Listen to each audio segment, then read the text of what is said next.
नमस्कार, आपके साथ मैं हूं मीनाक्षी रजत और आप देख रहे हैं अपना फेवरेट डिबेट शो सबका हिसाब होगा। और आज सवाल सीधा है कि क्या बांग्लादेश में हिंदू होना गुनाह बन गया है? क्योंकि सड़क पर लोगों को जिंदा जलाया जा रहा है, घर मंदिर तक जलाए जा रहे हैं और खौफ में जीता अल्पसंख्यक समुदाय। ये सिर्फ हिंसा नहीं है बल्कि पहचान के आधार पर किया गया सीधा सीधा हमला है। क्योंकि सबसे पहले तो बांग्लादेश में ये ढूंढा जा रहा है कि कौन व्यक्ति हिंदू है, कहां पर मंदिर है, कहां पर उनकी दुकानें हैं, कहां पर उनके घर हैं, और जा करके उन लोगों को घर से घसीट करके न केवल मौत के हवाले किया जा रहा है बल्कि उन घरों तक में आग लगाई जा रही है। और इसके साथ ही आपको याद होगा दीपू चंद्र दास किस तरीके से फ्लोर मैनेजर उन पर यह दबाव बनाते हैं कि इस्तीफा दो, और इस्तीफा इसलिए क्योंकि वो अल्पसंख्यक है, वो व्यक्ति हिंदू है। और जैसे इस्तीफा दिया गया, कंपनी से बाहर का रास्ता दिखा करके जब दरवाजा खोला गया तो बहुसंख्यकों की, कट्टरपंथियों की उस भीड़ ने दीपू चंद्र को पीट पीट करके मार डाला, उसके शव को जला दिया। और इतने से इनका मन नहीं भरा, इसके बाद इन्होंने एक 7 साल की मासूम बच्ची तक को निशाना बनाया। अब यही जो सब कुछ कट्टरपंथियों की तरफ से बांग्लादेश में देखने को मिल रहा है, इसके बाद भारत में भी आक्रोश देखने को मिल रहा है। उसे भारत में नहीं, हर जगह ये आक्रोश देखने को मिल रहा है जहां पर भारतीय रहते हैं। और इस दौरान भारत की अगर मैं बात करूं तो यहां पर हिंदुओं ने जम करके प्रदर्शन किया है। जगह जगह से तस्वीरें निकल करके सामने आई हैं। कोलकाता से तस्वीरें सामने आई हैं, उत्तराखंड से तस्वीरें सामने आई हैं, उत्तर प्रदेश से तस्वीरें सामने आई हैं, और राजधानी दिल्ली में तो इस कदर प्रदर्शन किया गया कि पुलिस को तैनाती करनी पड़ गई, पुलिस फोर्स की, भारी पुलिस फोर्स की तैनाती करनी पड़ी ताकि कुछ उल्टा सीधा ना हो जाए। क्योंकि चाणक्यपुरी में जहां पर यह प्रदर्शन किया जा रहा था वीएचपी के कार्यकर्ताओं की तरफ से और साथ ही उन तमाम लोगों की तरफ से जो बांग्लादेश में हिंदुओं पर हो रहे अत्याचार के सीधे सीधे खिलाफ है, वो प्रदर्शन बांग्लादेश के उच्चायोग के बाहर चाणक्यपुरी में किया जा रहा था। अब इसे लेकर के ही कहीं ना कहीं पुलिस को भी अपनी व्यवस्था दुरुस्त करनी पड़ी। लेकिन जिस तरीके से बांग्लादेश में कट्टरपंथियों की तरफ से हिंदुओं को निशाना बनाया जा रहा है, तो सवाल सीधा है कि क्या बांग्लादेश में हिंदू होना गुनाह हो गया है? रिपोर्ट देखिए, उसके बाद करेंगे चर्चा की शुरुआत।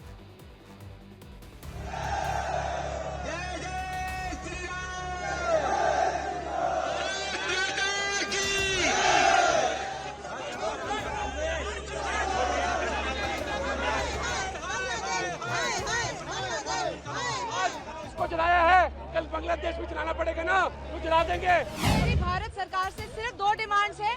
एक तो रूल्स थोड़े बदले जाएं ताकि जो भी हिंदू है वो सेफ होकर हमारे घर वापस आ सके।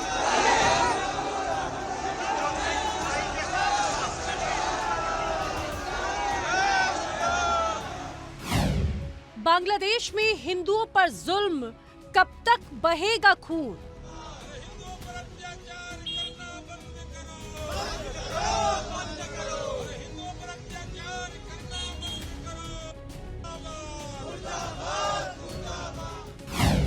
बांग्लादेशी हिंदुओं पर हमला, भारत उबला।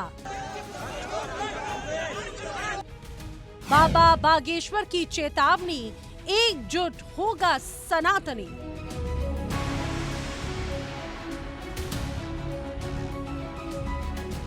बांग्लादेश में हिंदुओं पर हमले, जलते घर, उजड़ती आस्थाएं और सवालों के घेरे में इंसानियत। पड़ोसी देश से आ रही तस्वीरें झंझोर देने वाली हैं।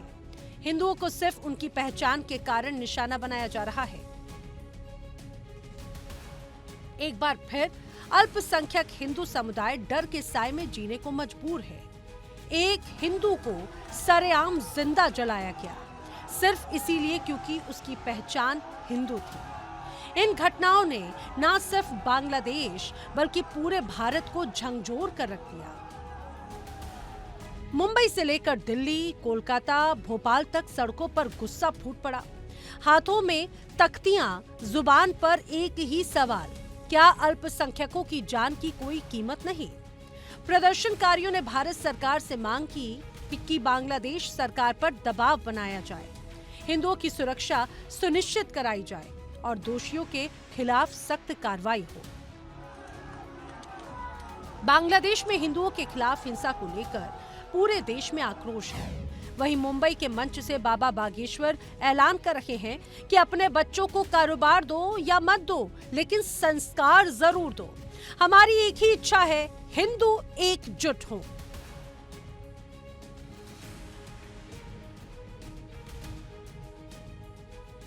बांग्लादेश में हिंदू को जिंदा सड़क पे जलाया, चौराहे पर, बांग्लादेश में। क्यों जलाया? क्योंकि वो हिंदू था। यदि तुम आज नहीं जगे, तुम भी भारत में जलाए जाओगे। इसलिए हमारी प्रार्थना है, तुम अपने बच्चों को कार, व्यापार देकर मरो या ना मरो, संस्कार देकर मरना। संस्कार रहेंगे तो तुम्हारे बच्चे कार, व्यापार सब खरीद लेंगे, पर संस्कार नहीं रहेंगे ना, हिंदुत्व नहीं रहेगा ना, हिंदुस्तान की संस्कृति नष्ट हो जाएगी। हमारी एक ही चिंता है, हिंदू एक हो, हिंदू एकजुट हो, भारत हिंदू राष्ट्र हो। बागेश्वर बाबा का बयान आग की तरह फैल रहा है। इस मुद्दे पर सिर्फ हिंदू धर्मगुरु ही नहीं, मुस्लिम स्कॉलर्स ने भी हिंसा की निंदा की। उन्होंने साफ कहा कि धर्म के नाम पर हिंसा किसी भी सूरत में जायज नहीं और निर्दोषों को निशाना बनाना इंसानियत के खिलाफ है। बांग्लादेश में हिंदुओं पर हमलों के आरोप सिर्फ एक देश का मुद्दा नहीं, ये मानव अधिकारों का सवाल है। अब देखना यह है, क्या अंतर्राष्ट्रीय दबाव बनेगा, क्या पीड़ितों को इंसाफ मिलेगा, या फिर ये आग भी वक्त के साथ ठंडी पड़ जाएगी। Bureau report, India daily.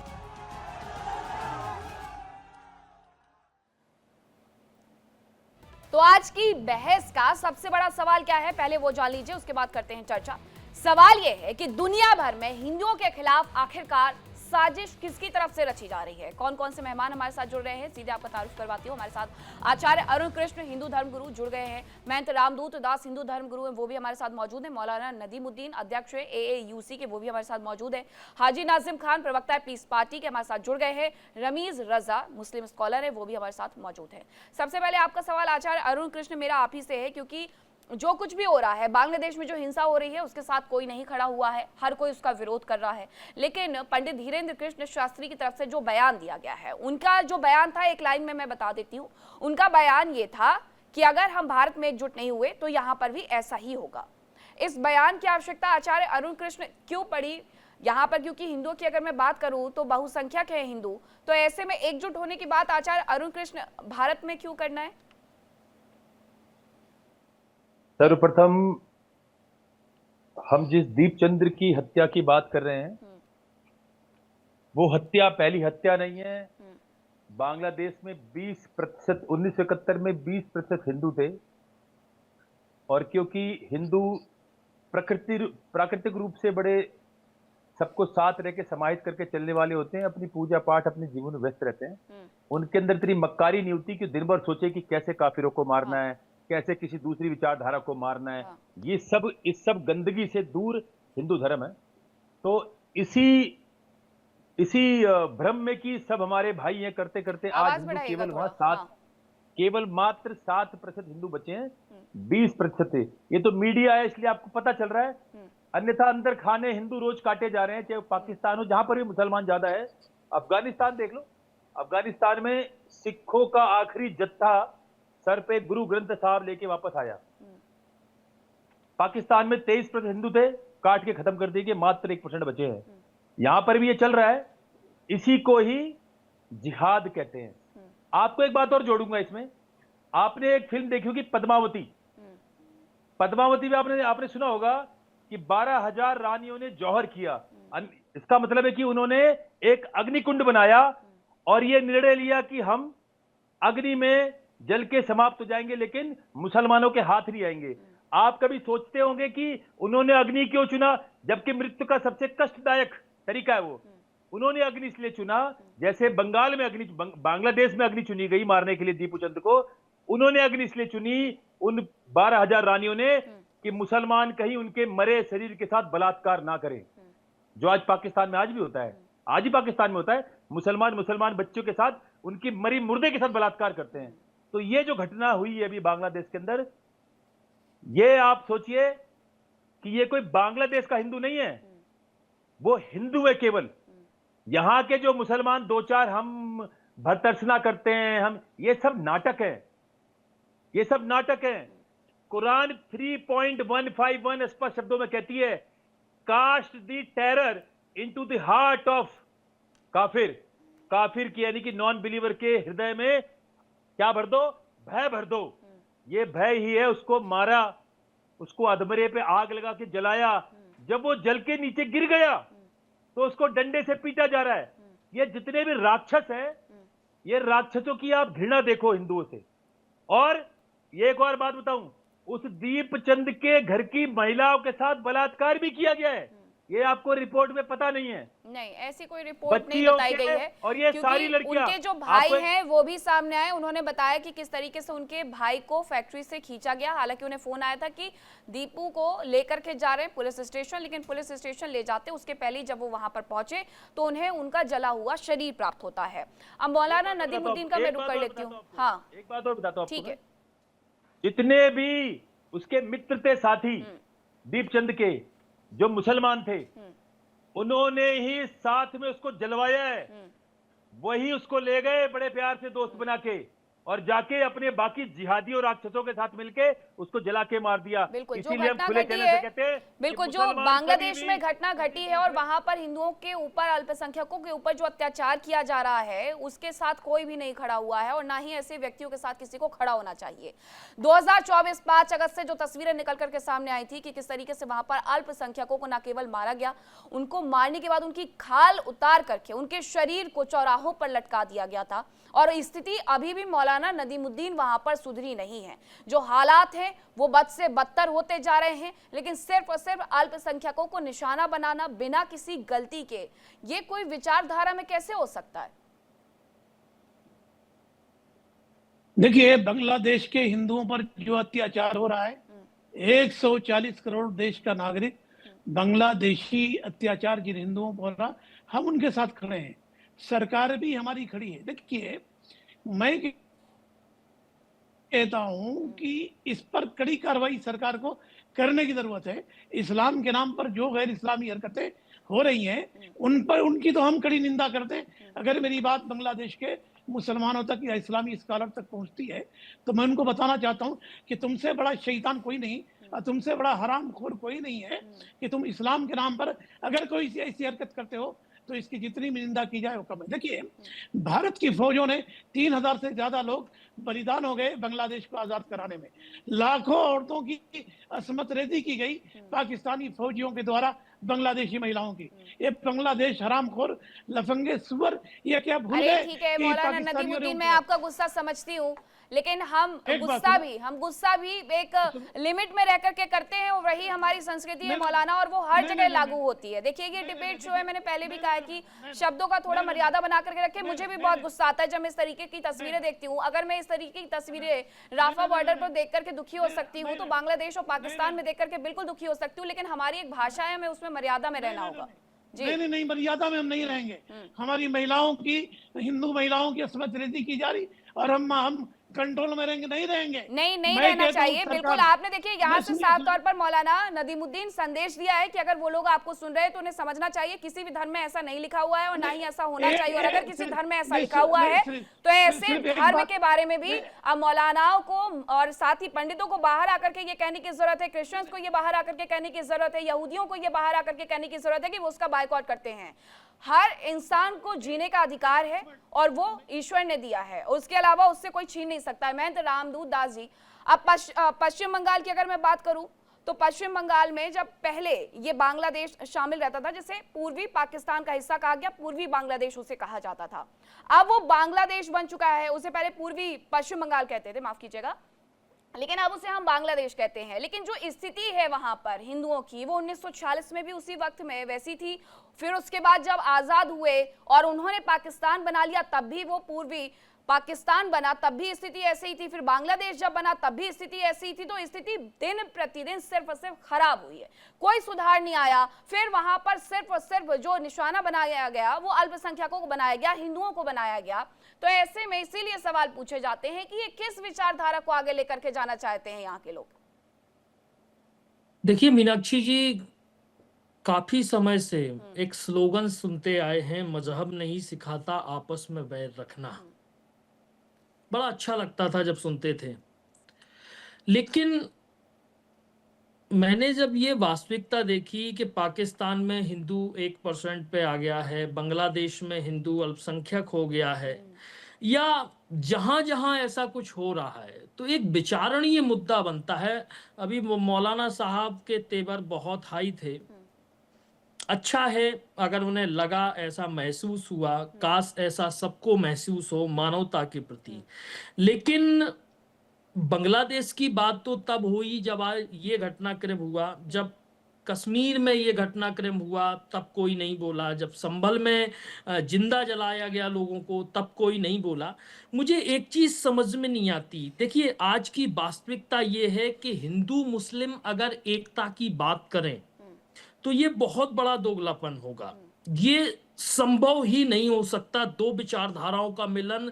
मुझे नहीं लगता कि हम गले लगाएं फिर गले कटवाएं भी। ये तो वही बात हो गई कि पहले मुर्गे को पालो, दाना चुनवाओ, उसके बाद फिर जब मौका मिले उसे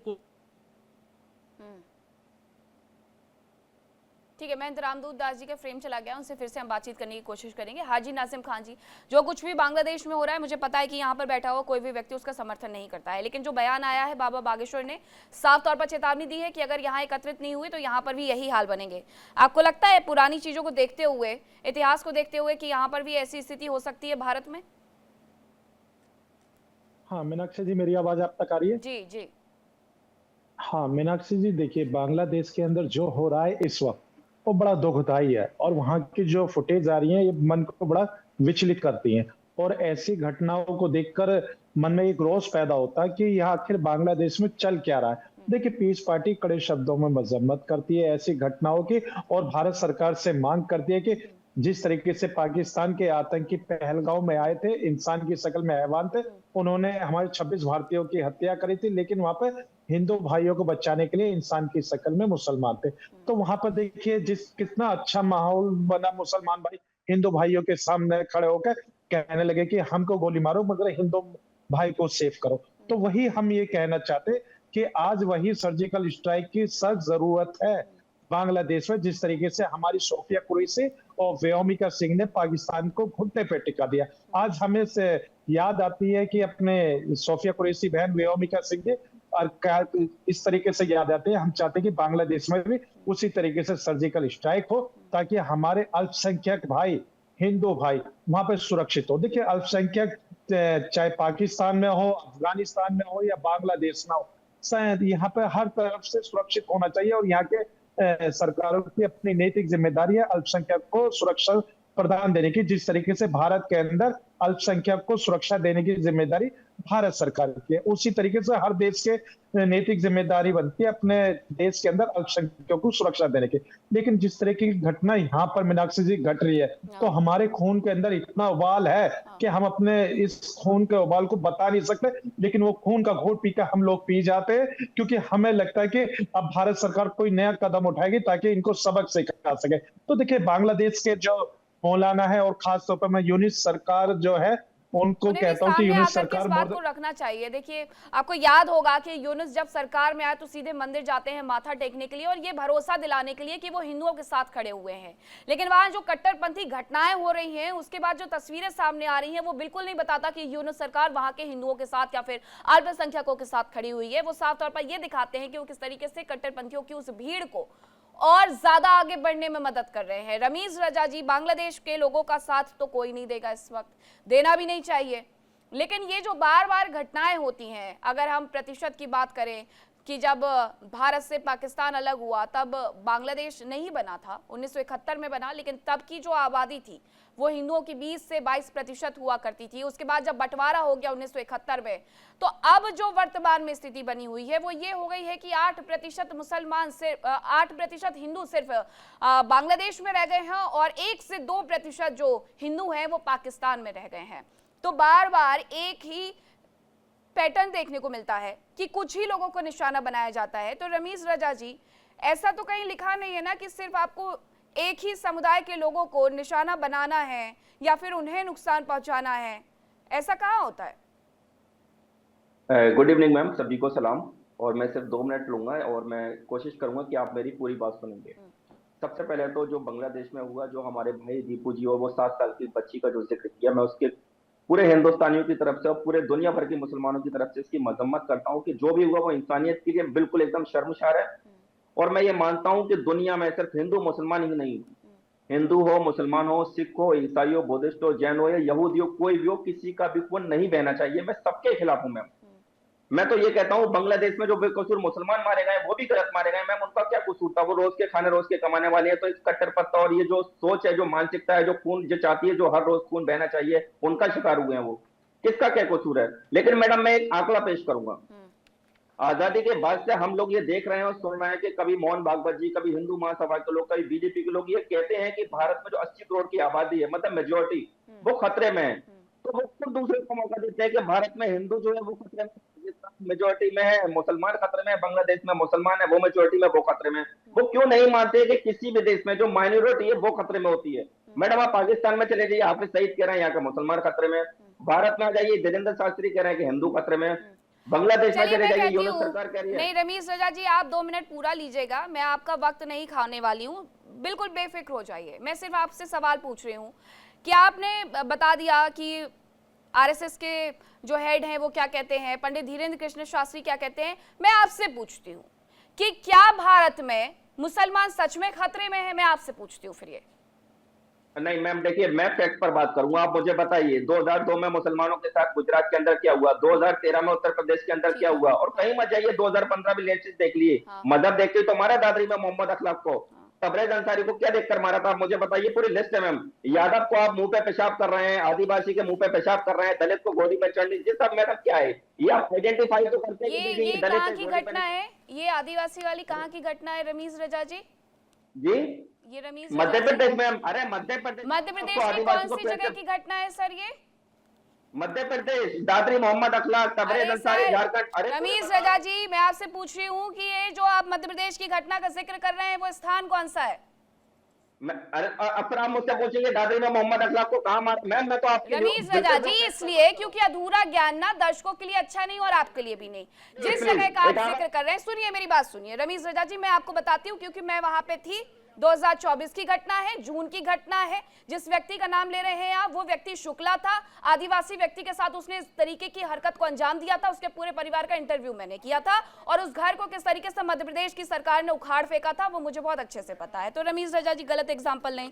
जो पुराने उदाहरणों की आपने बात की है तो मैं आपको याद दिलाती हूँ, मेरठ 1982, 1987 भयंकर दंगे हुए, मुरादाबाद में 1980 में हुए, अलीगढ़ में 1991 में हुए, कानपुर में अभी 2023 में हुए, 2022 में हुए, अयोध्या में 92 में हुए, महाराष्ट्र में भी बहुत सारी जगह पर हुए हैं, जिसमें मुंबई है 92-93, जिसमें भिवंडी है 1970-84, जिसमें अहमदाबाद है 1969, 2002 गुजरात में, वडोदरा और सूरत में भी यही हुआ, हैदराबाद में बार बार दंगे होते, कलकत्ता में विभाजन के पूर्व से लेकर के आज तक, मुर्शिदाबाद में 2025 में आपको याद होगा क्या हुआ था, भागलपुर आपको याद होगा 1989, और उसके अलावा आपको याद होगा दिल्ली के बहुत सारे जहांगीरपुरी जैसे इलाके जहां पर ये सब कुछ होता है। तो एक तरफा बात नहीं होगी यहाँ पर, ठीक है। तो ये बात है कि अगर आप ये कहें इस मंच पर बैठ करके कि हमारे देश में मुसलमान किसी तरीके से असुरक्षित है, तो आंकड़े ये कहते हैं कि 1951 से लेकर के मुस्लिमों की जो आबादी थी वो 9.8 थी, 71 में 11 हुई, 91 में 12 हुई, 2001 में 13 हुई, 2011 में 14 हुई और 2015 में 14.09 हो गई है। तो मैं ये नहीं मानूंगी कि यहाँ पर जो मुसलमान है वो खतरे में है। देखिए रमीज रजा जी, फैक्ट पर बात करिएगा, मैं पूरी बात सुनूंगी, मैं किसी को बिल्कुल नहीं काटने वाली। मैं नहीं चाहती कि मेरे दर्शकों तक किसी भी तरीके से गलत जानकारी पहुंचे, ठीक है। मैं आपकी बात अधूरी भी रह गई थी, इसलिए मैं आपका भी रुक कर लेती हूँ रामदूत दास जी, कि अगर यहाँ ऐसा लगता है कि हिंदू खतरे में है, तो बीजेपी की तो आधे से ज्यादा जगह पर सरकारें हैं प्रदेश में। आप उत्तर प्रदेश ले लीजिए, आप मध्य प्रदेश ले लीजिए, आप दिल्ली ले लीजिए, आप उधर गुजरात ले लीजिए, उसके अलावा आप यहाँ हरियाणा ले लीजिए। तो अगर इतना खतरा लगता है तो फिर आपको वो भी खतरा लग रहा है अल्पसंख्यकों से। तो जरा मुझे ये बताइए कि फिर बात इस मुद्दे पर भी होनी चाहिए कि आपके पास सरकार है, चुनी हुई सरकार को अधिकार होता है कि वो देश के लिए कुछ ऐसे कानून बनाए जिसका पालन होना चाहिए। तो फिर जनसंख्या को लेकर के कानून क्यों नहीं बना लेते? बार बार ये सिर्फ कह देने से तो मुद्दा नहीं सुलझ जाएगा ना कि हिंदू खतरे में है और उससे प्रताड़ित कौन कर रहा है एक समुदाय को लेकर के, हम ये कह दें। देखिए मीनाक्षी जी, असली समस्या की वजह भारत में राजनीति है और आज का जो वर्तमान दौर है ये बीजेपी द्वारा पूर्ण रूप से पालित पोषित है। वास्तविकता में 78 साल में सरकारें ये चाहती ही नहीं है कि इस समस्या का जड़ से सलूशन हो, चाहे वो 47 के बंटवारे से बाद से लेके आज तक जो हिंदू मुस्लिम की आपसी रंजिश बनी हुई है या जो आज का माहौल बना हुआ है, इसमें हमेशा आग में घी डालने का काम किया राजनीति ने। चाहे वो कांग्रेस हो, बीजेपी हो, टीएमसी हो, आरजेडी हो, जो भी पार्टियां हो, इनका मुख्य उद्देश्य है कि हमारे निजीकरण के लिए, हमारी सत्ता के लिए ये लोग कितने फलदायी हैं और उनके लिए जीव की तो छोड़ दीजिए, मानव की भी जान की कीमत लेश मात्र है। अब मुझे एक समझ में नहीं आई, अच्छा हुआ मेरी बात अधूरी रह गई थी वरना रजा साहब को नहीं सुन पाता। यहाँ के मुस्लिमों की मुझे एक बड़ी समस्या लग रही है कि हमेशा ये अपने दौर के द्वारा, चाहे वो आप ये कह रहे हैं कि मजहब जान के मारा गया, तो पुलवामा में भी अभी 26 लोगों को सिर्फ उनका धर्म जान के मारा गया। क्या आपको ये लगता है कि आप अगर इस तरीके के उदाहरण पेश करेंगे तो मोटिवेशन मिलेगा लोगों को या उन्हें प्रोत्साहन मिलेगा, या आप इन सबको रोकना चाहते हैं? दूसरी सबसे बड़ी बात, ऐसा मजहबे इस्लाम में क्या है, क्या दिक्कत है कि शाहरुख खान जैसे सेलिब्रिटी को ये फिल्म बनानी पड़ी कि my name is Khan, I am not a terrorist? ऐसा क्या है मजहबे इस्लाम में कि यूएसए जैसा शक्तिशाली देश इस्लाम के लिए विचारणीय मुद्दा रखता है, विचार करता है, वो खुलेआम सबको अनुमति नहीं दे सकता? ऐसा क्या है मजहब इस्लाम में जहां चाइना ने छूट नहीं दी इस्लाम को? तो मुझे ये समझ में नहीं आ रहा है कि आपको इस्लाम की कैटेगरी सुधारनी है, इस्लाम की तालीम सुधारनी है, इस्लाम को जो फॉलो करके इस्लाम के नाम पे कट्टरपंथ अपना रहे हैं उनको सुधारना है, या ये छोटे छोटे उदाहरण देके आप उनको बढ़ावा देना चाहते हैं? मैं ये नहीं समझना चाहता। दूसरी बात देखिए, हिंदू तो ये बात स्पष्ट रूप से निहित है पूरे विश्व में, हिंदू एक चारा है इस्लाम के लिए और उसे पहले गले लगाया जाता है, भाई बनाया जाता है, और जब वो काम का नहीं रहता या उससे कोई दिक्कत होती है तो उसका गला भी काट दिया जाता है, और काटने वाले भी वही होते हैं जो कभी दोस्त हुआ करते हैं। ये इस्लाम की खूबसूरती है। अब जैसा मौलाना साहब कह रहे हैं, मुझे कहीं ना कहीं उनसे मैं सहमत हूं कि कहीं ना कहीं इस्लाम की तालीम में अगर कोई कमी रह गई है तो ये इस्लाम के बुद्धिजीवियों का काम है कि वो इस कट्टरपंथ को बढ़ावा ना देके वास्तविकता में जो इस्लाम की खूबसूरती है, जो प्रेम की बात करती है, जो उदारता की बात करती है, उस पे अपना फोकस करें, ना कि ये छोटे जरूरी भी है। अगर आपको शांति व्यवस्था कायम करनी है तो इस तरीके की बातें भी करनी होंगी, उससे बातें नहीं करनी होंगी, उसे अपने जीवन में उतारना भी होगा। आचार्य अरुण कृष्णा, आप बहुत सारी आयतें सुनाते रहते हैं, एक आध अभी भी सुना दीजिए। फिर अभी पहले मैं जो रजा, जो भी नाम है इनका, इनकी बातों का जवाब देता हूं। अभी मैं किसी बड़े राष्ट्रीय चैनल पे था, वहां पर सियाओं का पूरा एक दल आया हुआ था, मौलवियों का। जब उनसे बोला गया कि बांग्लादेश में यह आतंकवादी जो है, इस्लाम जो इस्लामिक आतंकवाद है, इसके बारे में क्या कहोगे, तो सारे सियाओं ने, गीता पे हाथ रख के कसम खाता हूं अगर मैं एक शब्द यहां से वहां बोलूं, सारे सियाओं ने कहा कि आचार्य जी इसमें हम सियाओं का कोई हाथ नहीं है, यहां आतंकवाद वही सुन्नी फैला रहे हैं जिन सुन्नियों से हम खुद परेशान हैं, जिन सुन्नियों से सिया परेशान है पूरी दुनिया में, उसी आतंकवाद का नतीजा है बांग्लादेश में। तो सुन्नी जहां पर भी होंगे, और सुन्नी में भी आपको बता दूं जो कुरान को शब्दशः मानेगा उन 73 फिरकों में केवल 72 फिरके जहन्नुम, सारे जहन्नुम में जाएंगे, केवल एक फिरका जाएगा जन्नत में। बाकी, और उसको कैसे मानोगे? शब्दशः। शब्दशः मानोगे जब आप ये कहोगे, जब आप कहोगे कि 2.38 जब बोलोगे कि कोई काफिर हमारा मित्र नहीं होगा, 9.5 बोलोगे कि जो बुत परस्ती करे, जो राम और कृष्ण को मानेगा, वो जहन्नुमी है, उसे जहन्नुम की आग में जलना होगा। समझ रहे आप? और जो 3.151 मानेगा, वो कहेगा cast the terror into the heart of काफिर, नॉन बिलीवर के हृदय में भय डालो ताकि वो अल्लाह को स्वीकारे। जबकि हम मानते हैं कि अल्लाह का 1300 साल पहले कोई एग्जिस्टेंस नहीं था, तो हम काफिर इनके लिए। ये एक बात और बताता हूं, इन्होंने गुजरात की बात बोली। गुजरात में साबरमती एक्सप्रेसवे के अंदर 65 हिंदुओं को, उसमें छोटे छोटे बच्चे थे, उसमें जिहादी आए, आतंकवादी, और उन्होंने उसका गेट बंद करके मिट्टी का तेल डाल के फूंक दिया। तो भैया उसी एक्शन का रिएक्शन था। जब एक्शन दिखाओगे तो हिंदुओं को कमजोर मत समझना। अब एक्शन का रिएक्शन था या नहीं था, जांच का विषय है। जांच अभी तक उस पूरे मामले में हुई भी नहीं है। देखिए आचार्य अरुण कृष्णा जी, और दूसरा मैं ये एक सवाल है मेरा हाजी नाजिम खान जी से कि ठीक है आचार्य अरुण कृष्णा जितनी बातें कही, मुझे पता है कि आप में से कोई भी इन बातों से सहमत नहीं होगा। हमारे लिए बहुत जरूरी होता है कि हम पढ़ें लिखें और बहुत सारी चीजें देखें। अब मैंने एक इंटरव्यू देखा, मैं किसी चैनल का नाम तो नहीं ले सकती हूँ, उसमें 2 महिलाएं बैठ करके ये कहती हैं कि हमारे कुरान में ये लिखा हुआ है कि अगर हमारे घर के सामने भी कोई हिंदू रहता है तो हम उसे अपने धर्म में आने के लिए प्रेरित करें। अब हाजी नाजिम खान जी, अगर इस तरीके के इंटरव्यू, एक जाने माने चैनल को इंटरव्यू दिया गया था उन महिलाओं की तरफ से कि हमारे कुरान में हमारे मोहम्मद ये कहते हैं कि अगर आपने ऐसा नहीं किया तो आपने हमारे साथ धोखा किया है।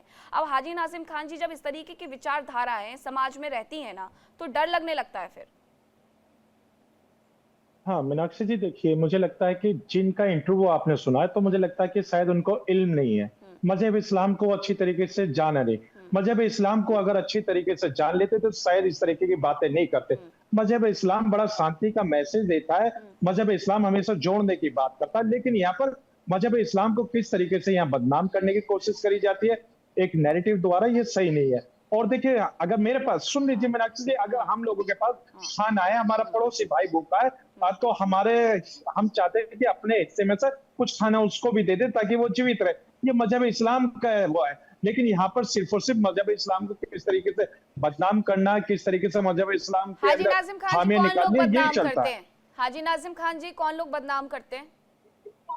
हाँ, ये वही लोग हैं जिनको ज्ञान तो कुछ है नहीं, बस व्हाट्सएप यूनिवर्सिटी वाला ज्ञान ले लेते हैं और फिर कोट करते हैं कि फला आयत के अंदर। हाजी नाजिम खान जी सुनिए, अगर बांग्लादेश की घटनाओं को देख करके, पाकिस्तान में हिंदुओं पर हो रहे अत्याचार को देख करके फिर भी अगर कोई कुछ ना कहे तो फिर आपको, फिर मुझे लगता है इन लोगों को ज्ञान देने की जरूरत है ना हाजी नाजिम खान जी, कि क्या लिखा हुआ है, क्या आप पढ़ रहे हैं और क्या फैला रहे हैं। जो पहलगाम में घुस गए हिंदुओं को पूछ करके जिन्होंने मार गिराया, फिर उन्हें जाकर के समझाइए। जो बांग्लादेश में लोगों से उनका नाम पूछ रहे हैं, नाम पूछने के बाद उन्हें मार दे रहे हैं, जिंदा जलाने तक तो ठीक था, जिंदा रहते हुए उनकी खाल खींच करके चौराहे पर टांग जा रहे हैं। हाजी नाजिम खान जी, ये क्या कोई भी नहीं जानता इस्लाम के बारे में? ये पढ़ते क्या है फिर नमाज के वक्त में? हाँ मीनाक्षी जी, देखिए अभी आपने जब ये घटना बताई है तो मैं आपको बता दूं, भारत के अंदर भी ऐसी घटनाएं हुई है। जुनैद नासिर को जिंदा जला दिया गया था, आपको पता है? जुनैद नासिर को, अरे ट्रेन के कोच में नाम पूछकर 3 मुसलमानों को गोलियां मार दी थी। कौन किस समुदाय से आते थे?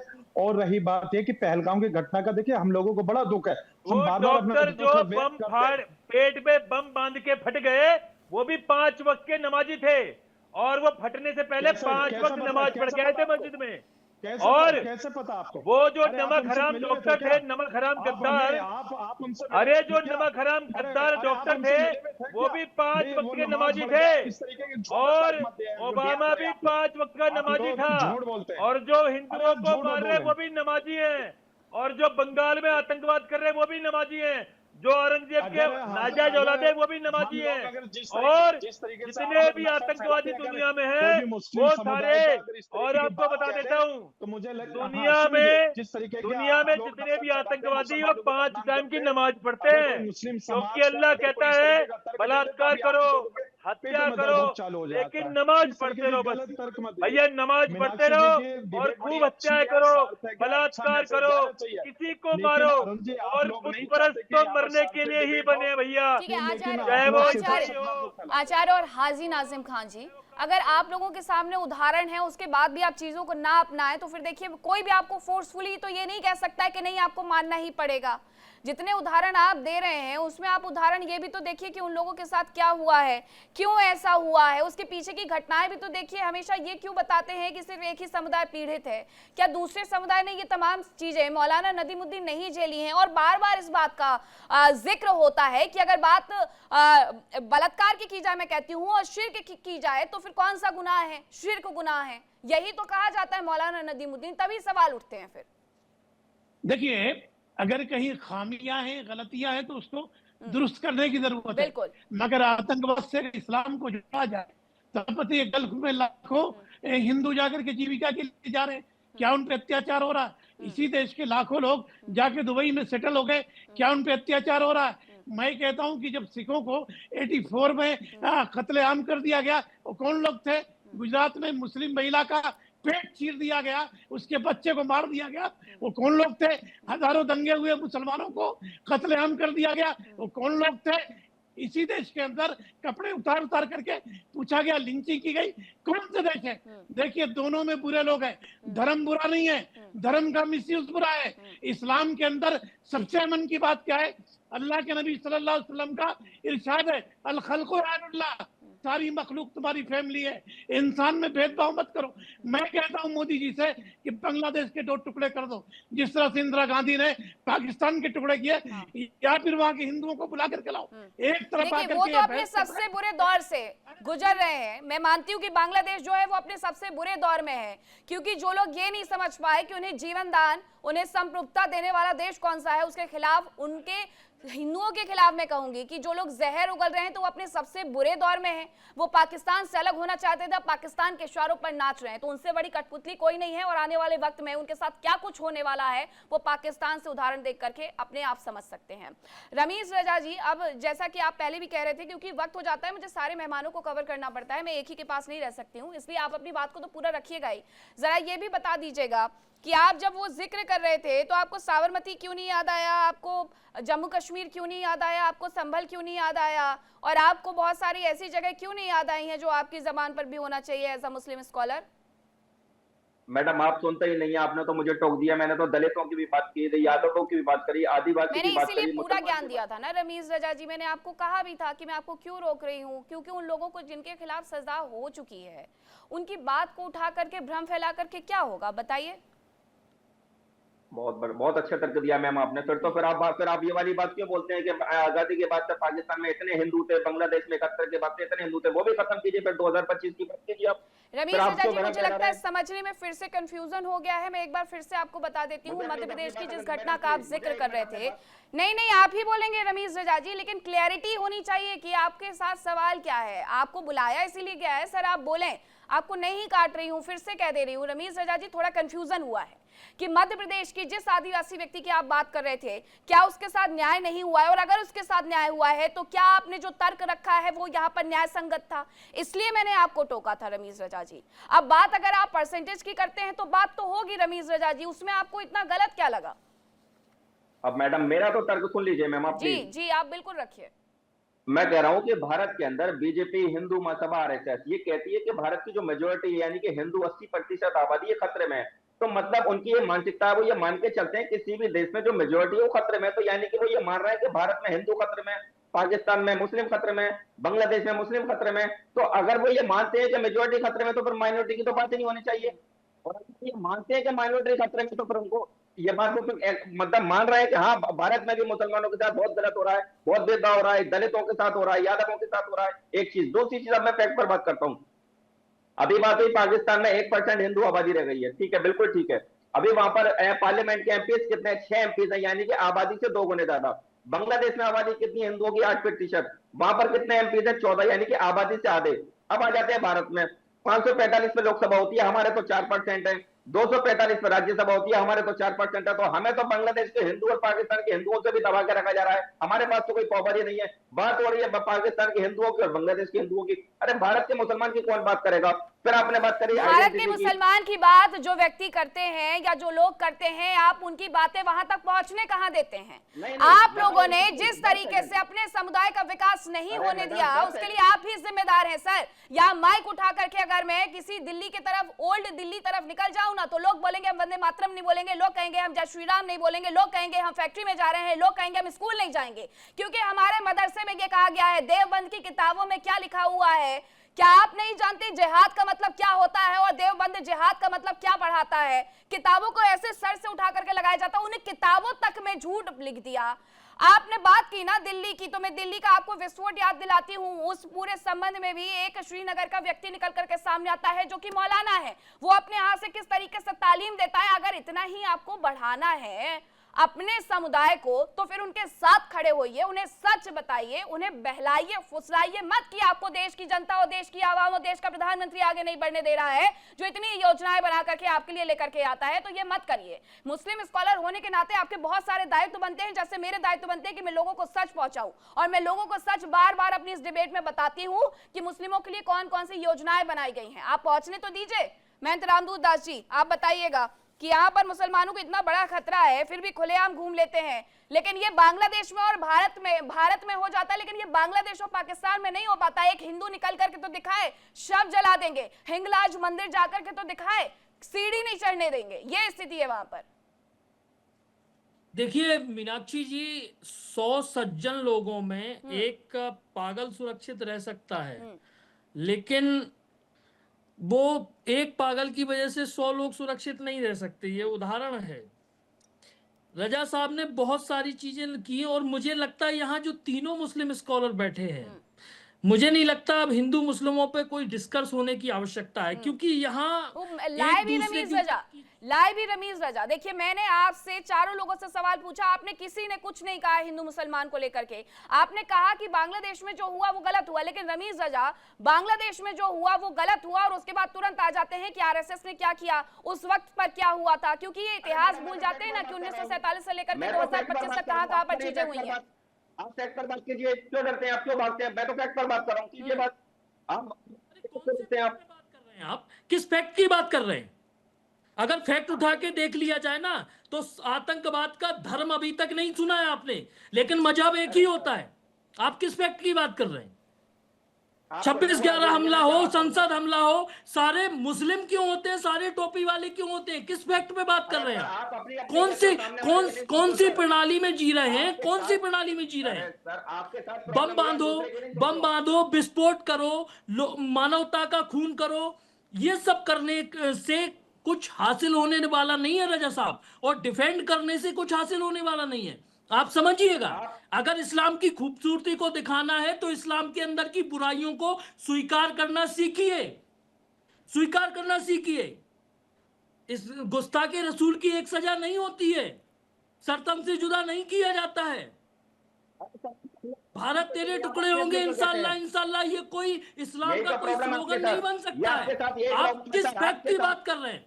कितने पढ़े लिखे हैं आप? कितने फैक्ट की बात कर रहे हैं आप? हजारों हिंदुओं के नरसंहार में 2 मुस्लिमों की ये घटना को गिना रहे हैं, जो रोज हिंदुओं के साथ हो रहा है पूरे विश्व। कुछ नहीं हो सकता है, क्योंकि आप लोग ना एक्सेप्टेंस की तरफ कभी बढ़ ही नहीं पाते हैं, ये सच है। हाजी नाजिम खान जी, मैं मान लूंगी यहाँ पर खड़े होकर के कि जो लोगों ने गलत किया, वो चाहे हिंदू हो या मुसलमान हो, वो गलत ही कहे जाएंगे। अब उन्हें सही तो ठहरा नहीं दिया जाएगा। अगर किसी ने मुसलमानों के साथ गलत किया तो वो भी गलत है, जिसने हिंदुओं के साथ गलत किया तो वो भी गलत है। लेकिन ये एक्सेप्टेंस बाकियों में भी तो होना चाहिए ना हाजी नाजिम खान जी, की हाँ जो 1990 के दशक में जो कश्मीर में हुआ वो भी गलत था, 2002 में साबरमती में ट्रेन के साथ जो हुआ वो भी गलत था, 1978 में संभल में जो हुआ वो भी गलत था, जहांगीरपुरी में 2022 में जो हुआ वो भी गलत था।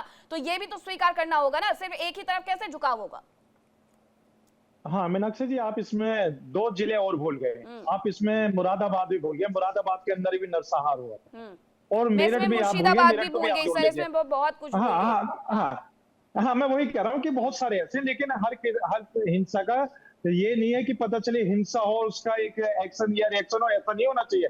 देखिए जहां पर भी अगर दंगा होता है तो सभी का नुकसान होता है, सब कम्युनिटी का नुकसान होता है, चाहे वो हिंदू हो या मुसलमान हो, सबका नुकसान होता है। हम सबको इस नुकसान से बचने के लिए जागरूक होने की जरूरत है। सबसे पहले जो अफवाह है उन अफवाहों पर लगाम लगाने की सख्त जरूरत है। जैसे एक छोटे माचिस की तिल्ली पूरे जंगल में आग लगा देती है, उसी तरीके से अफवाह पूरे मुल्क के अंदर किस तरीके का माहौल बनाएगी मीनाक्षी जी, उसी अफवाह पे हम लोगों को ध्यान देने की जरूरत है। और देखिए हम 140 करोड़ की आबादी भारत सरकार के साथ खड़ी हुई है, पीस पार्टी भारत सरकार के साथ खड़ी हुई है मजबूती के साथ कि आप सर्जिकल स्ट्राइक करें बांग्लादेश में और हमारे हिंदू भाई जो पीड़ित है उन पीड़ित भाइयों को इंसाफ मिला। और जो आपने एक सीए लाए थे उस सीए के अकॉर्डिंग जो हमारे अल्पसंख्यक भाई आप तो कह जा रहे हैं यहाँ पे कि एयर स्ट्राइक कर दे, अभी बहुत सारे लोग फिर छाती पीटते हुए नजर आएंगे कि अगर वहां पर देखो किस तरीके से सरकार ने जो है वो मुसलमानों को मार दिया, फिर ये कहा जाएगा। तो इसका तो कोई निदान ही समझ में नहीं आता आचार्य अरुण कृष्ण, क्योंकि अगर आपने ये कह दिया कि गलत गलत है तो मुझे लगता है कि आप अपने समुदाय के सामने शायद गलत हो जाएंगे, इसलिए कोई कहने का दम ही नहीं रखता। देखिए ये एक इकोसिस्टम है, ये कहते हैं बार बार इन लोगों की एक लाइन होती है कि सऊदी अरब में हिंदू रह रहे हैं। बताना भैया सऊदी अरब में हिंदू के पास क्या अधिकार है? क्या वोट डलते हैं वहां पर? क्या वहां पर धार्मिक यात्रा निकलती है? क्या दुर्गा पूजा यात्रा निकलती है? वहां पर आप ऐसे रहते हो जैसे दांतों के बीच में जीभ रहती है। आप वहां पर काम करो, माईवे और हाईवे, ये है सऊदी अरब हिंदुओं के लिए। केवल काम करने वाले मजदूर जो जाते हैं वहां पर क्या है, वोट डालते हैं वो।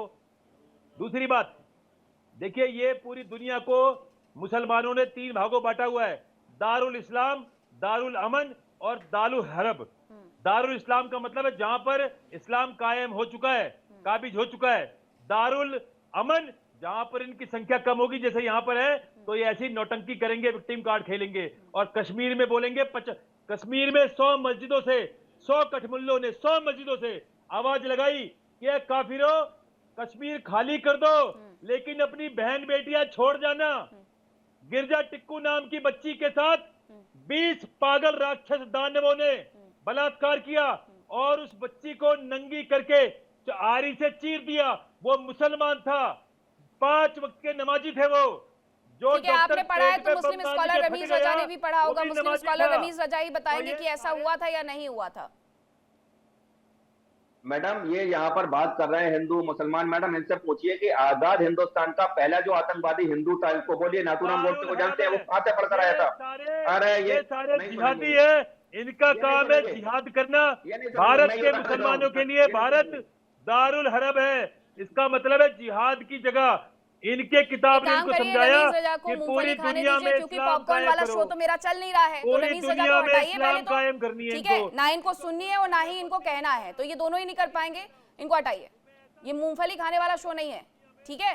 हाजी नाजिम खान जी, ऐसा होता है, आपसे पूछूं लेकिन पहले मौलाना नदीमुद्दीन से पूछ लेती हूँ, क्योंकि मौलाना नदीमुद्दीन ने चीजों को बहुत करीब से देखा है और वो अपनी बातों को इस धार्मिक के हिसाब से चश्मे से ना तो देखते हैं ना रखते हैं। मौलाना नदीमुद्दीन अपनी बातों को उस तरीके से रखते हैं जिस तरीके से समुदाय के साथ साथ समाज में भी एक्सेप्टेंस होनी चाहिए। तो मौलाना नदीमुद्दीन जो एग्जाम्पल दिया गया है, क्या ऐसा कभी हुआ था? देखिए सुनिए, इस्लाम के नाम पर बहुत सारे बिगड़े लोग हैं। जिहाद का जो परिभाषा गढ़ दिया गया मुसलमानों के बीच, ऐसा नहीं है। इस्लाम ने हमेशा दूसरों को आदर किया है और दूसरों को सम्मान के साथ रखा भी और रहते हैं। मगर सवाल है कि क्यों मुसलमान दूसरे समुदाय को अच्छा नहीं रख पा रहे या अच्छा ही नहीं रहने दे रहे, ये सबसे बड़ा सवाल है। अगर कहीं मुसलमानों के बीच में नॉन मुस्लिम सुरक्षित नहीं है तो फिर मुसलमानों को गौर करना चाहिए कि पैगंबर इस्लाम ने कहा है कि जहां नॉन मुस्लिम है तुम उसका ख्याल करो। अगर मुसलमान ख्याल नहीं कर पा रहे हैं तो फिर मुसलमानों को उनसे लड़ाई लड़ने की जरूरत है जो बांग्लादेश में हिंदुओं के साथ कर रहे हैं। देखिए गलतियां हैं, गलतियों को सुधारने की जरूरत है। तू मैं करके हम अपने बच्चों को रेडिकलाइज जो कर रहे हैं, जहां हिंसा हो रही है, अगर वो हिंदुओं को इसलिए मार रहे हैं कि वो हिंदू हैं, तो मैं समझता हूं कि उनको बताना पड़ेगा कि तुम इस्लाम को सही फॉलो नहीं करते, तुम इस्लाम को सही नहीं जानते। नदीमुद्दीन आप की तरह के अगर मौलाना होंगे ना तो शायद इतनी चीजें होंगी ही नहीं, रेडिकलाइज जैसा कोई शब्द ही नहीं बच पाएगा। हाजी नाजिम खान जी, अगर सच समझाया जाने लगे, बताने लगे कि आखिरकार अल्लाह के कुरान में क्या लिखा है, अगर वो बच्चे पढ़ने लगे, लोग समझने लगे, तो मुझे लगता है कि फिर तो किसी भी समुदाय के बीच में खाई रही नहीं जाएगी। लेकिन सच कहां पहुंचने दिया जाता है? हाँ मीनाक्षी जी, देखिए आप देखिए, मैं आपको बताऊं गंगा जमनी तहजीब कैसी होती है। जहां मैं रहता हूँ वहाँ मुस्लिम आबादी है और हिंदू भाई कम रहते हैं। तो वहां पे आती हूँ हिंदू आचार्य भाइयों इसके के बाद। पास जाकर हम पूछते हैं, हाँ हाँ हिंदू भाइयों के पास जाकर हम पूछते हैं कि आपको कहीं यहाँ पर कोई दिक्कत परेशानी तो नहीं है। वो कहते हैं नहीं, हम खुश है। हम जाके उनके हालचाल भी पूछते हैं और उनसे कहते हैं कि आप जब मुस्लिम फेस्टिवल आए तो आप अपने यहाँ दुकान भी लगाए ताकि आपके जो कमाई हो उसका बच्चों पे तालीम हासिल करने में वो पैसा भी खर्च हो। और रही बात ये, मैं आपके चैनल के माध्यम से बांग्लादेश को खुली चुनौती देता हूँ कि आप सुधर जाओ यूनिट सरकार, वरना तो भारत के जो भारतीय है अगर अपने पे आ गए तो आपका नक्शा पे से किस तरीके से हट जाएगा, कोई ढूंढेगा नहीं बांग्लादेश को। तो इसलिए यूनिट सरकार आप होश में आ जाओ और हमारे भारतीय जो हमारे हिंदू भाई है उनको आप सुरक्षा प्रदान दे दीजिए। ये आपकी अपनी नैतिक जिम्मेदारी है। अगर अब भी नहीं संभले तो अब भारत आपको मौका नहीं देगा। इसलिए आपको सुधार करना पड़ेगा और उसी तरीके से अधिकार आप लोगों को देना पड़ेगा बांग्लादेश के अंदर जिस तरीके से इंसानी तौर पर तो सुधार की बहुत आवश्यकता है बांग्लादेश को, पाकिस्तान को, जहां पर अल्पसंख्यकों पर अत्याचार आचार अनुकृष्ण बार बार किए जाते हैं। और इसीलिए बार बार ये कहा जाता है कि अल्पसंख्यक वहां पर खतरे में क्यों हैं, क्योंकि वहां पर मारा जाता है, पीटा जाता है, भगाया जाता है। मैं ये नहीं पढ़ पा रही हूँ और आप खुद पढ़ के सुनाइए, ये मुझे मत दिखाइए आचार्य अरुण कृष्ण, आप बोल सकते हैं। दुनिया में यूएन डेजिग्नेटेड 726 आतंकवादियों में से 700 प्लस आतंकवादी मुसलमान हैं। अगर उसके बाद भी कोई कहता है कि आतंकवाद का कोई धर्म तो आतंकवाद का हो ही नहीं सकता, हाँ मजहब आतंकवाद का है। 726 आतंकवादियों में से आप सुनिए 726 में से 700 प्लस केवल मुसलमान है, मुसलमान मुसलमान मुसलमान। और 726 में से 700 में से 699 केवल सुन्नी मुसलमान है। और भैया आतंकवाद का कोई धर्म नहीं होता। वाह वाह वाह वाह वाह। अरे भैया नाजिम खान जी मुस्कुरा रहे हैं, कुछ कह भी रहे हैं, सुनवाइए जरा। पूरी दुनिया में एक्सपोज हो चुके हो, पूरी दुनिया तुम्हारे खिलाफ लामबंद हो रही है। अरुण जी कभी भी मुसलमानों से बाहर निकल के नहीं आते हैं, हमेशा मुसलमान मुसलमान। नहीं, वो लिस्ट की बात कर रहे हैं, वो लिस्ट की बात कर रहे हैं, वो आचार्य अरुण कृष्ण ने नहीं तैयार की है, वो एक लिस्ट की बात कर रहे हैं, यूएन की लिस्ट की। यूएन डेजिग्नेटेड है, यूएन डेजिग्नेटेड। मेरी लिस्ट नहीं है। यूनाइटेड नेशन ने 726 में से 700 मुसलमान आतंकवादी हैं।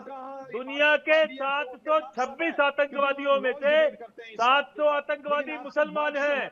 और सारे मुस्लिम जितने भी आतंकवादी संगठन है, भैया आतंकवादी संगठन का मतलब है मोहम्मद के नाम से, अल-कायदा के नाम से, जितने आतंकवादी संगठन है इसी नाम से ही हैं। और सारे अरे हाजी नाजिम खान जी, देखिए इसमें मुझे लगता है इतना डिबेट करने वाली तो बात ही नहीं है। आप ठीक है मान लीजिए कि इनकी जो लिस्ट है वो व्हाट्सएप यूनिवर्सिटी की लिस्ट है, लेकिन आप देख लीजिए ना, मिडिल ईस्ट में आप देख लीजिए, आप एशिया में देख लीजिए, आप यूरोप में देख लीजिए, आपको खुद ब खुद एग्जाम्पल मिलने शुरू हो जाएंगे। इसमें बहुत ज्यादा दूर जाने की जरूरत नहीं है, आप यूएन की लिस्ट को अस्वीकार कर दीजिए। मिडिल ईस्ट में आईएसआई देख लीजिए, अलकायदा देख लीजिए, एशिया में देख लीजिए आईएसआई जो क्या करती है, किस तरीके से आतंकवादियों को पालती है। यूरोप चले जाइए, वहां पर लंदन और फ्रांस की स्थिति देख लीजिए क्या हो रहा है। बहुत धन्यवाद आप सभी का चर्चा में शामिल होने के लिए, मेरे साथ जुड़ने के लिए।